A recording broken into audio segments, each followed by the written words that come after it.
আমার ইসলাম গ্রহণের বয়স এই 34 বছর। এই 34 বছরের মধ্যে আপনাদের দোয়ার বরকতে এক ওয়াক্ত নামাজ কাজা হয় নাই কোনোদিন আমার। অনেক সময় জামাত পাই না সফরের কারণে। এমনও অনেক সময় হয় গাড়ির সিটে বসেও নামাজ পড়া লাগে আমার। জায়গায় যে গাড়ি থেকে নামে নামাজ পড়বো, নামাজ রক্ত চলে যাবে, নামাজ কাজা হয়ে যাবে, কি করব? গাড়ির সিটে বসে নামাজ আদায় করি।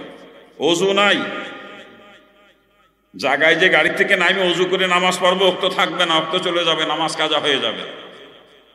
তখন গাড়ির গ্লাসের সাথে হাত মারিয়ে তায়াম্মুম করে গাড়ির সিটে বসে নামাজ আদায় করি।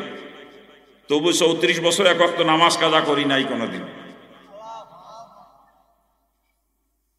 আর আমি ওয়াজ করতে করতে মানুষের ফজরের নামাজ কাজা হবে, সেই ওয়াজ আমি করব, এটা কি করে চিন্তা করেন আপনারা বলেন? এই জন্য সংক্ষিপ্ত কথা বলবো, যারা এখনো দূরে আছেন দ্রুত চলে আসতে হবে, দ্রুত। আমি অল্প সময়ের মধ্যে ছেড়ে দিব, আপনাদেরকে কষ্ট দেব না, আমি একেবারে অল্প সময়ের মধ্যে ছেড়ে দেব। যারা দূরে আছেন, দাঁড়িয়ে আছেন, মেহরবানি করে চলে আসেন, বসে পড়েন। কি ভাই জান না, বসতে পারেন না আপনারা? কি হয়েছে আপনাদের? হ্যাঁ, বসেন মেহরবানি করে দ্রুত, ময়দানে অনেক জায়গা খালি। এরকম লোক তো আমার মাহফিলে হয় না সাধারণত। আমার পথসভায় ওর থেকে অনেক বেশি লোক হয়। পথসভা বোঝেন? আমি এক জায়গায় সফরে যাইতেছি, যাওয়ার আগে পরিচিত এক লোককে ফোন দিয়ে বললাম যে অমুক জায়গায় আমি জোহরের নামাজ পড়বো ইনশাআল্লাহ আপনাদের মসজিদে। এই খবরটা যদি আধা ঘন্টা আগে আমি জানাই, এই আধা ঘন্টার ভিতরের থেকে অনেক লোক বেশি জমা হয়ে যায় সেখানে। আর আজকে মাইকিং করছে, পোস্টার করছে, এত প্রচার প্রসার করার পরে আমার মাহফিলে এরকম লোক, আমার মনে হয় এলাকায় মুসলমানের বসবাস খুব কম, হিন্দুদের বসবাস বেশি নাকি? হ্যাঁ, আমার তো পরিবেশ দেখে তাই মনে হইতেছে। যাক আলহামদুলিল্লাহ, লোক 3 জন হোক আর 3000 হোক বা 33,000 হোক, ওইটা আমার কাছে কোনো ফ্যাক্টরই না। আমি 3 জন হলেও যে আলোচনা করি, ও 30,000 হলো সে একই আলোচনা। এজন্য সংক্ষিপ্ত কথা বলবো, যারা এখনো দূরে আছেন মেহরবানি করে দ্রুত চলে আসলে ভালো হয়। আমি আসার সময় দেখলাম অনেক লোক চলে যাচ্ছে, লাইন দিয়ে অনেক লোক চলে যাইতেছে। যাক আলহামদুলিল্লাহ, যার তকদিরে আছে সে শুনবে দু কথা, যার তকদিরে নাই সে শুনতে পারবে না, কথা ঠিক না? আমি ভূমিকার দিকে যাব না, আলোচনা শুরু করব। আমি কালামে পাকের 2 জায়গা থেকে 2টা আয়াতের অংশ তেলাওয়াত করেছি আপনাদের সামনে। আল্লাহ পাক তৌফিক দিলে ওর আলোকেই কিছু কথা বলবো। তবে আলোচনার ধারাবাহিকতা কিন্তু এক। আমি কোনো কিচ্ছা কাহিনী, কোনো ঘটনার আলোচনা করি না। সমাজের মুসলমানের যা প্রয়োজন এমন কিছু কথা বলার চেষ্টা করি। দোয়া করেন আল্লাহ পাক যেন আজকেও তদ্রূপ কিছু কথা বলার তৌফিক আমাকে দান করেন। আমি কালামে পাকের থেকে আপনাদের সামনে তেলাওয়াত করছি। আল্লাহ পাক পরিষ্কার করে জানিয়েছেন, কুল্লু নাফসিন যায়িকাতুল মাউত, সকলকে মৃত্যুর স্বাদ গ্রহণ করা লাগবে, ঠিক কিনা?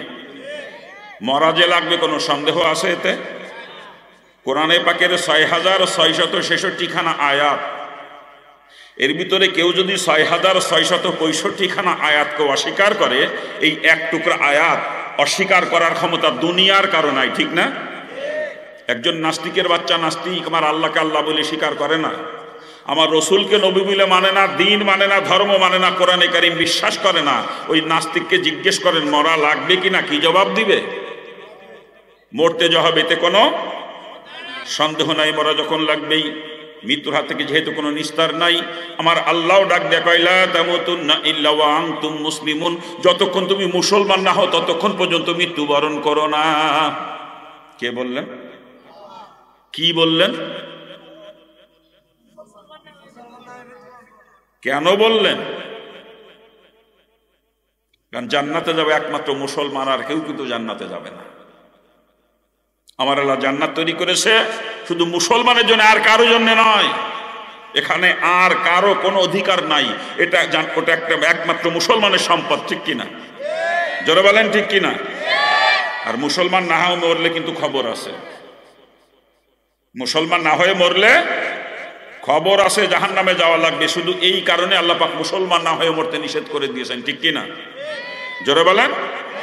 আর আল্লাহ পাক যে মুসলমান না হয়ে মরতে নিষেধ করলেন, কাকে?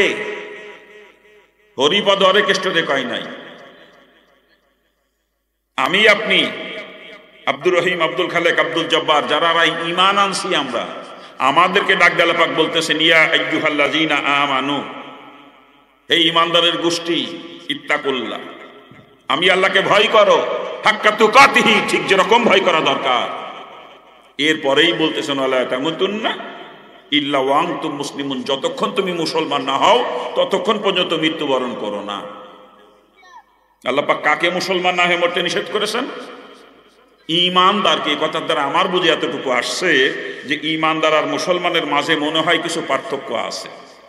কি আপনারা কি বলেন? যদি পার্থক্য নাই থাকবে আল্লাহ পাক কেন ঈমানদারকে মুসলমান হতে বলবেন? ঠিক না? নিশ্চয়ই পার্থক্য আছে। এই পার্থক্য কি? ঈমানদার কাকে বলে আর মুসলমান কাকে বলে এ সম্পর্কে সংক্ষিপ্ত কথা হবে। দোয়া করেন আল্লাহ পাক যেন তৌফিক দান করে। ঈমানদারকে, ঈমান কি জিনিস আমার আল্লাহ কোরআনে পাকে পরিষ্কার করে জানিয়েছেন। আল্লাযীনা ইউমিনুনা বিল গায়ব, গায়েবকে বিশ্বাস করার নাম হচ্ছে ঈমান। আর ঈমানের সর্বপ্রথম দাবি হলো আমানতু বিল্লাহ, আল্লাহর প্রতি বিশ্বাস স্থাপন করা ঈমানের সর্বপ্রথম দাবি। ঠিক না? এই আল্লাহকে কি কয়বার দেখছেন একটু বলেন তো? দেখছেন কেউ কোনোদিন? আল্লাহ পাক নিজেই গায়েবে। আরে গায়েবের আল্লাহকে বিশ্বাস করা ঈমানের সর্বপ্রথম দাবি। ঠিক কি না? জোরে বলেন। আল্লাহকে বিশ্বাস করেন আপনারা? সত্যি বিশ্বাস করেন? কেমন বিশ্বাস? হরিচরণের মতো? হরিচরণও বিশ্বাস করা আল্লাহ একজন আছে, যদিও আল্লাহ কয় না কয় ভগবান, কিন্তু বিশ্বাস করা একজন আছে, করে না? কি জোরে বলেন? কিন্তু সাথে সাথে ৩৩ কোটি দেবতার পূজা করে। আল্লাহ যে গুণ, আল্লাহ যে ক্ষমতা, ওইগুলো আর একজনের মধ্যে দেখে, অর্থাৎ আল্লাহর সঙ্গে শিরিক করে বিধায় তাদেরকে ঈমানদার বলা হয় না, বলা হয় মুশরিক। ঠিক কিনা? যেমন হরিপদ আল্লাহকে মানে ঠিকই, তো রিজিকের মালিক মনে করে লক্ষ্মী রে। কি ঠিক না? আচ্ছা আপনারাই বলেন, লক্ষ্মী যদি রিজিকের মালিক হয়ে থাকবে তা তো মুসলমান সব না খেয়ে মরার কথা ছিল, যেহেতু মুসলমান কখনো লক্ষ্মী পূজা করে না। যে আপনাদের এলাকায় করে নাকি? হ্যাঁ, মুসলমানরা করে কিনা তাই জিজ্ঞেস করছি। তা মুসলমানদের মধ্যে ধনী মানুষ নাই, কোটিপতি শিল্পপতি নাই, আবার যারা লক্ষ্মী পূজা করে ওদের ভিতরে ভিক্ষা করে খায় এরকম লোক আছে কি নাই? এরকম লোক আছে কি নাই? তাহলে বুঝতে হবে আসলে লক্ষ্মী রিজিকের মালিক না। লক্ষ্মী যদি রিজিকের মালিক হতো, যে তার পূজা করে না তাকে কখনো রিজিক দিত না, যে তার পূজা করে তাকে কখনো অভাবের মধ্যে রাখতো না। ঠিক কিনা? জোরে বলেন। ভালো করে বুঝতে হবে, হরিপদ আল্লাহকে মানে ঠিকই, কিন্তু বিদ্যা বুদ্ধির মালিক মনে করে সরস্বতী রে। কি ঠিক না? আপনারাই বলেন, সরস্বতী যদি বিদ্যা বুদ্ধির মালিক হয়ে থাকে তার মুসলমান সব মূর্খ থাকার কথা ছিল, মুসলমানদের লেখাপড়া হওয়ার কথা ছিল না, যেহেতু মুসলমান কখনো সরস্বতী পূজা করে না। আপনাদের এলাকায় করে নাকি মুসলমানরা সরস্বতী পূজা? হ্যাঁ, তো মুসলমানদের মধ্যে শিক্ষিত মানুষ নাই, বিএ পাস এমএ পাস নাই, ডাক্তার ইঞ্জিনিয়ার নাই, উকিল ব্যারিস্টার নাই, মুফতি মুহাদ্দিস নাই। আবার যারা সরস্বতীর পূজা করে ওদের ভিতরে ক লিখতে গেলে কলম ভাঙ্গে, এরকম লোক আছে কি নাই? তাহলে বুঝতে হবে সরস্বতীও বিদ্যা বুদ্ধির মালিক না। কথা ঠিক কিনা? ভালো করে বুঝবেন, হরিপদ আল্লাহকে মানে ঠিকই, তো সন্তান দেওয়ার মালিক মনে করে মা ষষ্ঠী। হিন্দুরা ষষ্ঠী পূজা করে, জানেন তো আপনারা? কেন করে এটা জানেন না। ওরা মা ষষ্ঠীকে সন্তান দেওয়ার মালিক মনে করে, এই জন্য ষষ্ঠী পূজা করে তার কাছে সন্তান প্রার্থনা করে। এই জন্য দেখবেন কোনো হিন্দু নারী যখন গর্ভবতী হয় ওরা একটা কথা বলে, মা ষষ্ঠীর কৃপা হয়েছে। কি বলে? মা ষষ্ঠীর কৃপা হয়েছে, তো মা ষষ্ঠী দয়া করে পেটের মধ্যে সন্তান দিয়েছে। আপনারাই বলেন, সন্তান দেওয়ার মালিক যদি মা ষষ্ঠী হয়ে থাকবে তো মুসলমানদের সন্তান হওয়ার কথা ছিল না, যেহেতু মুসলমানরা কখনো ষষ্ঠী পূজা করে না। কি করে নাকি? জোরে বলেন। তবে যান, ভালো করে বুঝতে হবে, রিজিকের মালিক লক্ষ্মী না, বিদ্যা বুদ্ধির মালিক সরস্বতী না, সন্তান দেওয়ার মালিক মা ষষ্ঠী না, সবকিছুর মালিক আমার মাওলা। আমার আল্লাহ স্বয়ং সম্পূর্ণ, সর্বময় ক্ষমতার অধিকারী, সর্বগুণে গুণান্বিত। এই কথার একিন 100 ভাগের 100 ভাগ অন্তরে জায়গা দিতে হবে। এর নাম হচ্ছে ঈমান। কি বলেন? ঠিক কিনা? জোরে বলেন। হরিপদ আল্লাহকে মানে ঠিকই, রিজিকের মালিক লক্ষ্মীকে মানার কারণে তাকে আমরা ঈমানদার বলি না, বলি মুশরিক। ঠিক না? তাই আজকে আমি আর আপনিও আল্লাহকে মানি ঠিকই, রিজিকের মালিক কেউ বানাইছে জমিন দিয়ে, কেউ ব্যবসা দিয়ে, কেউ চাকরি দিয়ে। কি কথা ঠিক কিনা? আমাদের প্রত্যেকের অন্তরে বিশ্বাস এরকম কম বেশি আছে। এবছরে জমিনে ফসলের যে অবস্থা, কেমনে যে চলবে সামনে আল্লাহই জানে। আমরা জমিনের রিজিকের মালিক বানিয়ে বসে আছি নাকি কান? যারা ব্যবসা বাণিজ্য করি আমাদের ধ্যান ধারণা বর্তমান ব্যবসা বাণিজ্য যে পরিস্থিতি, সামনে কি না খাইয়েই মরা লাগে নাকি? আমরা ব্যবসাকে রিজিকের মালিক বানিয়ে বসে আছি, ঠিক না?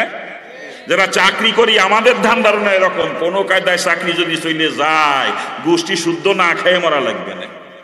আমরা চাকরির রিজিকের মালিক বানিয়ে বসে আছি, ঠিক না? বাজান হরিপদ আল্লাহকে মানে ঠিকই, রিজিকের মালিক লক্ষ্মীকে মানার কারণে যদি সে মুশরিক হয়ে থাকে, আমি আপনি আল্লাহকে মানি ঠিকই, রিজিকের মালিক কেউ জমিন রে, কেউ ব্যবসারে, কেউ চাকরি বানিয়ে বসে আছি।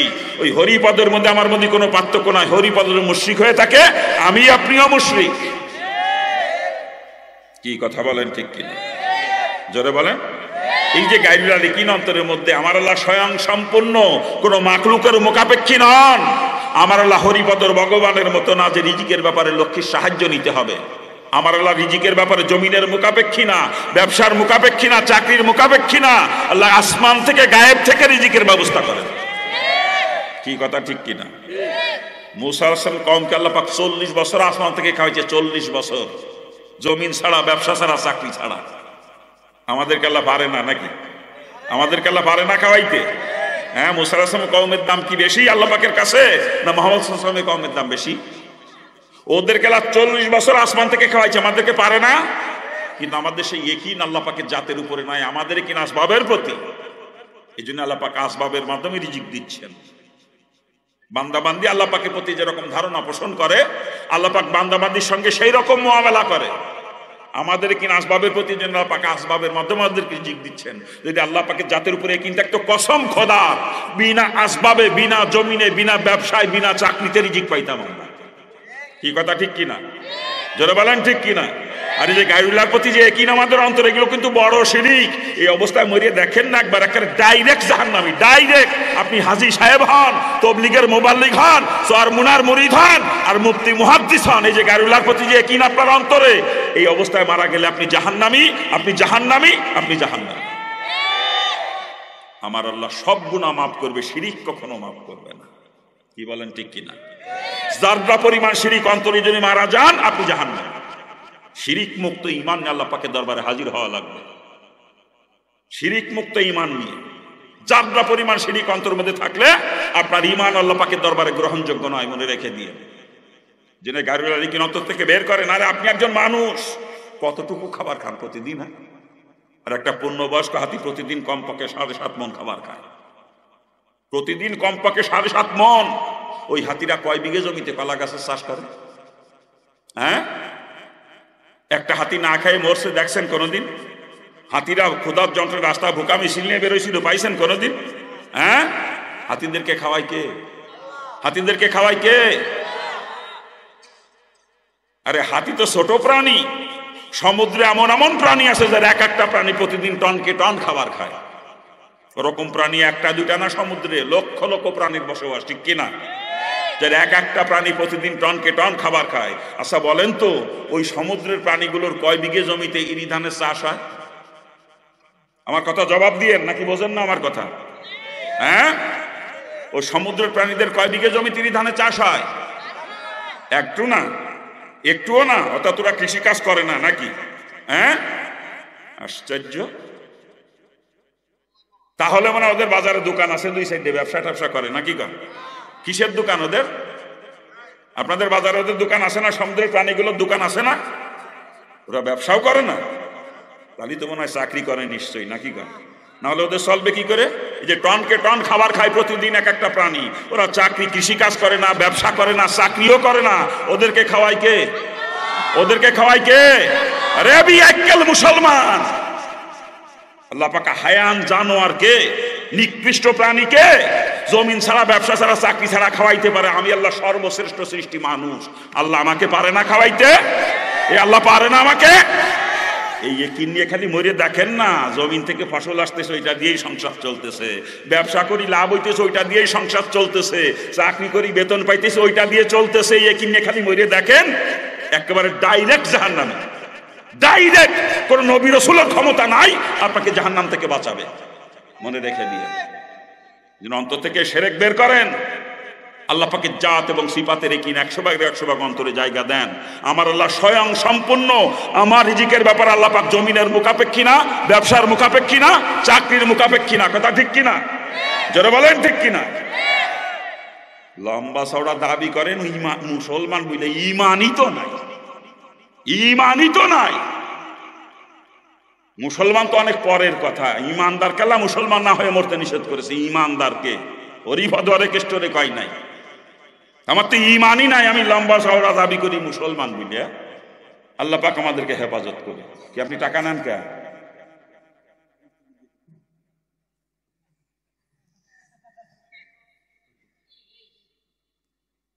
না, মসজিদের ক্যাশের টাকা আপনি নিয়ে চলে যাবেন, এই জন্য জিজ্ঞাসা। আলহামদুলিল্লাহ। কোথায় রাখছিলাম কথা? হ্যাঁ, আবার শুধু আল্লাহ সম্পর্কে বিশ্বাস করা ইমানের শেষ কথা নয়। গায়েবের যত খবর নিয়ে আসছেন নবী রাসূলরা সব বিশ্বাস করতে হবে 100%। ঠিক কিনা জোরে বলেন? ফেরেশতাদেরকে কেউ কোনোদিন দেখি নাই আমরা, দেখছেন নাকি? ফেরেশতারা তালুই হয় আপনার নাকি? হ্যাঁ, ও কবরও তো গেছেন 2-4 বার নাকি? একবারও যান না? তাহলে ফেরেশতারাও গায়েবে, কবরও গায়েবে। আসরে ময়দান তো ফুটবল খেলার জন্য ফিরাই যান নাকি? হ্যাঁ, তাও যান নাই? সব গায়েবে বাজান। পুলসেরাত কেউ জীবনে পার হই নাই, দেখিও নাই, কল্পনাও করা সম্ভব না। কথা ঠিক কিনা জোরে বলেন? রসুল বলেছেন 30,000 বছরের সমান দূরত্বের রাস্তা। একজন মানুষ যদি চলতে শুরু করে একাধারে 30,000 বছর চলবে, যত দূরে যাইতে পারবে তার থেকেও লম্বা হবে ব্রিজটা। এই চুলের থেকেও চিকুন হবে, চুলের থেকেও চিকুন, হীরার থেকেও ধার, হীরার থেকেও ধার। আবার রসুল বলছেন ও ব্রিজের পাশে কোনো ধরনী দেওয়া নাই, ধরে ধরে পার হবে এরকম কোনো ব্যবস্থা নাই। আবার জায়গাটার বিবরণ রসুল দিয়েছেন হাদিসের মধ্যে, জায়গাটা অমাবস্যার রাত্রি থেকে বেশি অন্ধকার। একটু চিন্তা করেন তো, নিকশ কালো অন্ধকার, ওই অন্ধকারের মধ্যে চুলের থেকেও চিকুন, হীরার থেকেও ধার, যে ব্রিজের পাশে কোনো ধরনী দেওয়া নাই, ওই ব্রিজ পার হওয়া লাগবে আমাকে আপনাকে ওই অন্ধকারের মধ্যে। একটু চিন্তা করেন, একটু চিন্তা করেন। যারা ব্রিজ পার ওপারে পৌঁছে যাবে তারা জান্নাতি, আর যারা ব্রিজ পার হতে পারবে না সব জাহান্নামী। চিৎকার দিয়ে বলেন নাউজুবিল্লাহ। হাসরের ময়দান আর ওই জান্নাত এর মাঝখানে হলো জাহান্নাম। হাসরের ময়দান এবং জান্নাতের মাঝখানে হলো জাহান্নাম, আর জাহান্নামের উপর দিয়ে এই ব্রিজটা, জাহান্নামের উপর দিয়ে যদি জান্নাতে যাইতে হয় ওই ব্রিজ পার হয়ে ওপারে পৌঁছাইতে হবে। কথা ঠিক কিনা? একটু চিন্তা করেন বিবেক দিয়ে, শুধু একটু চিন্তা করেন। চুলের থেকেও চিকুন, হীরার থেকেও ধার, ওই অমাবস্যার রাত্রি থেকে বেশি অন্ধকার, ওই অন্ধকারের মধ্যে ওই ব্রিজ, কোনো ধরনী দেওয়া নাই পাশে, পার হওয়া লাগবে আমাকে আপনাকে এই গাড়ি নিয়ে পার হওয়া লাগবে ওই ব্রিজ। এটা কারো পক্ষে সম্ভব? এটা কারো পক্ষে সম্ভব? কারো পক্ষে এটা পার হওয়া সম্ভব? নিজের ইচ্ছাই ওই ব্রিজ কেউ পার হতে পারবে না। যাকে আল্লাহ পাক তার কুদরতের সাহায্যে পার করবে সেই ব্রিজ পারে ওপারে পৌঁছাবে, সেই জান্নাতি হবে। আর যারা ব্রিজ পার হতে পারবে না, আল্লাহ পাক যাকে কুদরতের সাহায্যে পার করবে না, সব জাহান্নামী। চিৎকার দিয়ে বলেন নাউজুবিল্লাহ। ওই ব্রিজকে আমার আপনার সামনে না পিছনে? আমার আপনার সামনে না পিছনে? ওই ব্রিজ কেউ নিজের ইচ্ছায় পার হতে পারবে না, কেউ না।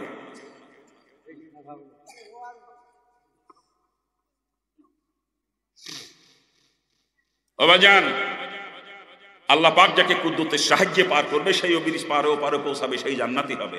আর আল্লাহ পাক কাকে পার করবেন রসুল হাদিসের মধ্যে পরিষ্কার করে তা জানিয়ে দিয়েছেন। রসুল বলেন যেই ব্যক্তি 5 ওয়াক্ত নামাজ সময় মতো গুরুত্ব সহকারে আদায় করবে, আমার আল্লাহ তাকে বিজলির আকার ওই ব্রিজ পার করে দিবে। চিৎকার দিয়ে বলেন সুবহানাল্লাহ।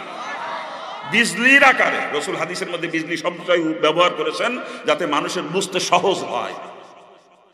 বিজলি যেমন আকাশের এক কোনায় চমকায়, মুহূর্তের মধ্যে আর এক কোনায় যায়, সে সাথে দেখা যায় না, ওরকম 5 ওয়াক্ত নামাজের প্রতি যিনি যত্নবান, নামাজের প্রতি গুরুত্ব যার অন্তরের মধ্যে আছে, ওই লোকটা একটা কদম পুলসিরাতের উপরে রাখবে, আল্লাহ পাক বিজলির আকারে মুহূর্তের মধ্যে তাকে ওপারে নিয়ে পৌঁছে দিবে।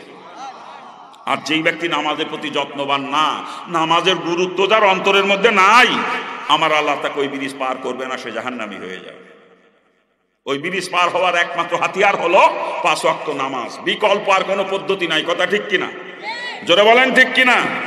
ও ব্রিজ পার হওয়ার একমাত্র হাতিয়ার 5 ওয়াক্ত নামাজ, বিকল্প আর কোনো পদ্ধতি নাই। মনে রেখে দিতে হবে কথাটা। তো ব্রিজ আমার আপনার সামনে না পিছনে? পার হয়ে আইসি না সামনে রয়ে গেছে? সামনে রয়ে গেছে না পার হয়ে আইসি ব্রিজ? আর ওই ব্রিজ পার হওয়ার জন্য নামাজ যদি একমাত্র হাতিয়ার হয়ে থাকে 5 ওয়াক্ত নামাজ, এই কথা জানার পরে কোনো মুসলমান কি করে নামাজ পড়ে থাকতে পারে আমার ব্রেনে ধরে না এটা। এটা আমার বেরেনে ধরে না। আজকে কয় মুসলমান নামাজ পড়ে একটু এলাকায় খবর না, আপনাদের এলাকায় জরিপ করেন। আমার মনে হয় শতকরা 5 জনও ঠিক মতো নামাজ আদায় করে না, আর বাকি 95% বেনামাজি। কথা ঠিক কিনা? যারা বলেন ঠিক কিনা?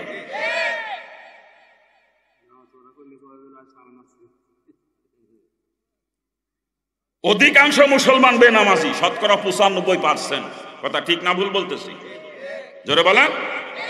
নামাজ তো পড়েই না, বাবু ওয়াজের গুতোই অন্ধকার কয় হুজুর নামাজ না ফেলে আমাকে ইমান ঠিক আছে।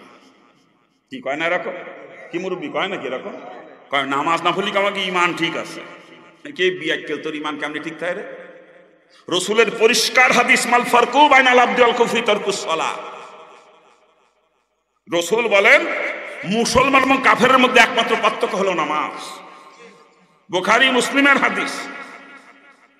যে নামাজ পড়ে সে মুসলমান, আর যে নামাজ পড়ে সে কাফের। মানে মুসলমান কাফের মধ্যে পার্থক্যই হলো নামাজ। কথা ঠিক কিনা? যারা বলেন ঠিক কিনা? রসুল কইল যে নামাজ পড়ে না কাফের, আর বদমাইশ কয় নামাজ না হলে আমার ইমান ঠিক আছে। ওরে বদমাইশ তোর জুতো দিয়ে সাইজ করতে পারতাম ধরে। আরে কথা বলেন কা কি হয়েছে? থাক না, সমস্যা কি, আমি রাখছি। কোথায় রাখছি কথা? কোথায় রাখছি কথা? রসুল বললেন যে নামাজ পড়ে না সে কাফের, আর বদমাইশ কয় নামাজ না হলে আমার ইমান ঠিক আছে। জুতো দিয়ে সাইজ করবেন ধরে বদমাইশ গুলো। নামাজ না হলে তার ইমান ঠিক থাকে রে বিয়া কেলে। অন্য হাদিসের মধ্যে রসুল বয়ান করেছেন নামাজ যে পড়ে না ইসলামের তার কোনো অংশই নাই, সেই ইসলাম থেকে খারিজ হয়ে যায়। কি কথা বলেন ঠিক কিনা? আফসোস, জন্ম নিলাম মুসলমানের ঘরে, অথচ নামাজ না পড়ে কাফের হয়ে বসে থাকলাম, ইসলাম থেকে খারিজ হয়ে বসে থাকলাম। এটা কি হলো? এটা কি হলো? আল্লাহ পাক আমাদেরকে হেফাজত করুক। জোরে বলেন আমিন। জোরে বলেন না আমিন। একেবারেই যে বেনামাজি তাই বা কই কি করে? সপ্তাহে এক ওয়াক্ত তো পড়ে নামাজ, না কি কয়? কি সপ্তাহে এক ওয়াক্ত পড়ে না?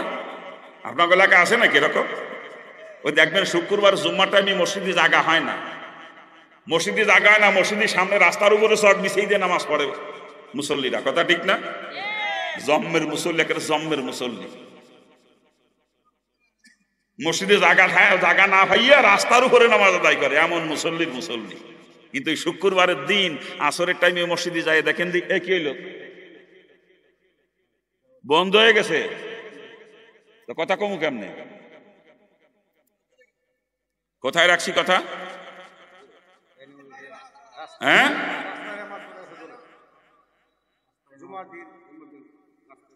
কিন্তু ওই দিন আসরের টাইমে মসজিদে যায় দেখেন মুসল্লি কয়জন হয়। কি কথা ঠিক না? জোরে বলেন। এক কাতার পরে কিনা সন্দেহ, নাকি ভুল করলাম আমি? হ্যাঁ, সপ্তাহে এক ওয়াক্ত নামাজ পড়ে। আরে সপ্তাহে এক ওয়াক্ত নামাজ তো খ্রিস্টানদের জন্য, আর যে মুসলমান তার জন্য প্রতিদিন 5 ওয়াক্ত নামাজ। ঠিক না ভুল বলতেছি? জোরে বলেন। সপ্তাহে এক ওয়াক্ত নামাজ কাদের? খ্রিস্টানদের। আর যে মুসলমান তার জন্য প্রতিদিন 5 ওয়াক্ত। কথা ঠিক তো? জোরে বলেন ঠিক কিনা? তবে অল্প একটু পার্থক্য আছে। খ্রিস্টানরা পড়ে রবিবারে। কি বারে পড়ে? রবিবারে। আর আমরা নব খ্রিস্টানরা পড়ি শুক্রবারে। এই হলো পার্থক্য। নব খ্রিস্টান, ওদের টাইটেল দিছে আমি নব খ্রিস্টান, যারা সপ্তাহে এক ওয়াক্ত নামাজ পড়ে। আমার নব মুসলিম কর না? ওই দেখেন আমার নামের সাথেও লাগছে মনে হয় নব মুসলিম। ওই যে ওই যে ওই যে দেখছেন নাকি? ওই যে নব মুসলিম দেখছেন, আমার নামের সাথে নব মুসলিম। আপনারা আমার নব মুসলিম কন। আমি হিন্দুর ঘরে জন্মেছিলাম, আজকে 5 ওয়াক্ত নামাজ পড়ি বলে আমি নব মুসলিম নাকি? আর আপনারা জন্মেছেন মুসলমানের ঘরে, সপ্তাহে নামাজ পড়েন এক ওয়াক্ত, এই জন্য আপনারা হয়েছেন নব খ্রিস্টান। কি আমার টাইটেল দেওয়া ঠিক আছে তো? হ্যাঁ, আমি হিন্দুর ঘরে জন্মে 5 ওয়াক্ত নামাজ পড়ে নব মুসলিম হয়েছি, আপনি মুসলমানের ঘরে জন্মে সপ্তাহে নামাজ এক ওয়াক্ত পড়ে আপনি নব খ্রিস্টান হয়েছেন। মুসলমান কি করে সপ্তাহে এক ওয়াক্ত নামাজ পড়তে পারে? আমার বেরেনে ধরেন। আরে জুম্মার নামাজ যেরকম ফরজ, প্রতিদিনকার 5 ওয়াক্ত নামাজ সেই একই ফরজ। কথা ঠিক কিনা? ধরে বলেন ঠিক কিনা?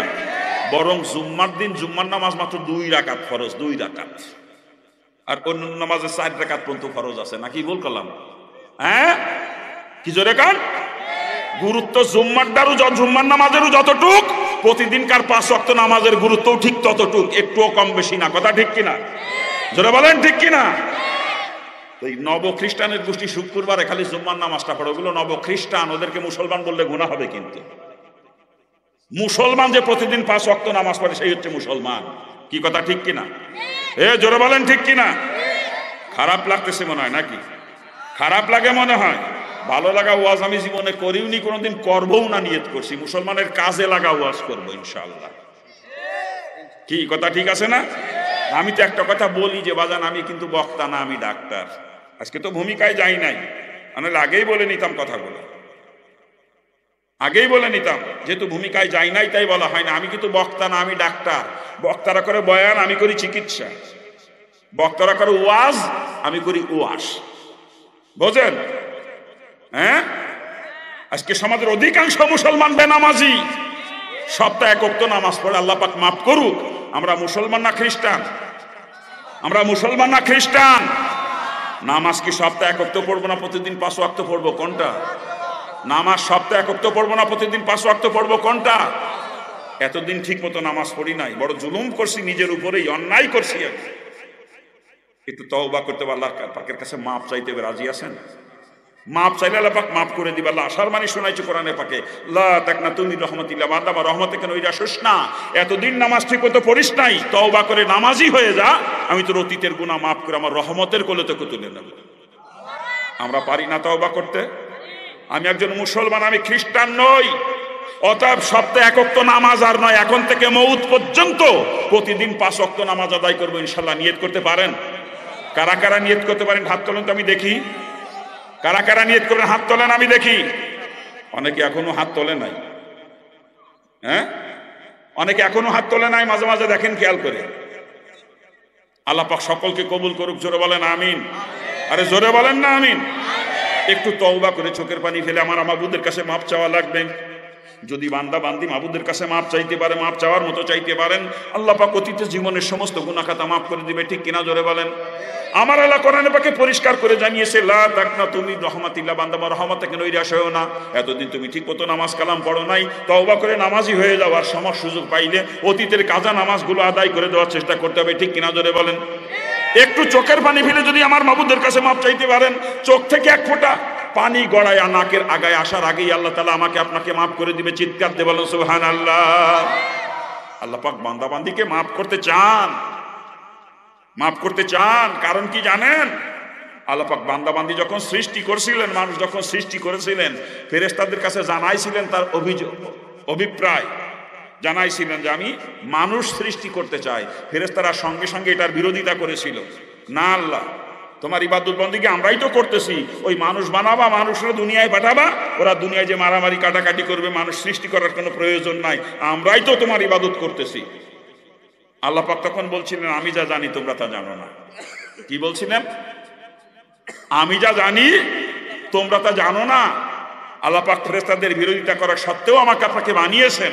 এই আমাকে আর আপনাকে আল্লাহ বড় মহব্বত করে সৃষ্টি করেছেন। আমাকে আপনাকে জাহান্নামে দিতে আল্লাহ পাকের বড় কষ্ট লাগবে, তার কুদরতি দিলে।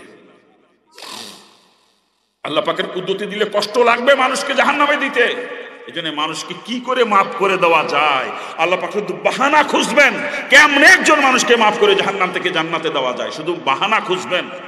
যদি একটু চোখের পানি ফেলে আল্লাহর কাছে কাঁদতে পারেন, আল্লাহ পাক পিছনের জীবনে সব গুনাহ মাফ করে আপনাকে জান্নাতি বানাই দিবে, রহমতের কোলে তুলে নেবে। চিৎকার দিয়ে বলেন আলহামদুলিল্লাহ। আমরা তওবা করতে পারবো তো ইনশাআল্লাহ? তওবা করতে পারবো তো ইনশাআল্লাহ? আর জীবনে নামাজ কাজা করবো না, নিয়ত করা যাবে তো ইনশাআল্লাহ? আমি একজন মুসলমান, আমি খ্রিস্টান নই। অতএব সপ্তাহে 1 ওয়াক্ত নামাজ আর নয়, এখন থেকে মউত পর্যন্ত প্রতিদিন 5 ওয়াক্ত নামাজ আদায় করবো। রাজি আছেন তো? কারা কারা রাজি? আবার একটু হাত তোলেন, আমি দেখতে চাই। কারা? এই তুমি বাওয়াত কা দেখছেন নি কারবার বসে বাওয়াত তোলে। আল্লাহ পাক সকলকে কবুল করুক। জোরে বলেন আমিন। খারাপ লাগতেছে মনে হয় নাকি? খারাপ লাগতেছে ভাইজান? আখের বলতেছিলাম, পুলসিরাত কেউ দেখি নাই, জীবনে পার হই নাই, স্বপ্নেও দেখি নাই কোনোদিন। কথা ঠিক কিনা? জোরে বলেন। এরপরে জান্নাত জাহান্নাম সব আমাদের সামনে, সব কিন্তু গায়েবে আমাদের থেকে। ওই জান্নাতের শাস্তি, জান্নাতের শান্তি, নাজার নিয়ামত কেউ কোনোদিন দেখি নাই। জাহান্নামের শাস্তি, আযাব আর গজবও কেউ দেখি নাই। সব কিছু গায়েবে, আসমান থেকে নবীরা খবর নিয়ে আসছে। কথা ঠিক কিনা? জোরে বলেন। এই আসমানি যত খবর নবী রাসূলরা নিয়ে আসছে, ওই খবরগুলাকে 100 ভাগের 100 ভাগ বিশ্বাস করা লাগবে। এর নামই হচ্ছে ঈমান। কথা ঠিক কিনা? জোরে বলেন। আলোচনা করতেছিলাম ইমানদার কাকে বলে বা জানি, ঈমান কি জিনিস? ওই গায়েবকে বিশ্বাস করেন, আমি হচ্ছে ঈমান। আর যারা এগুলা বিশ্বাস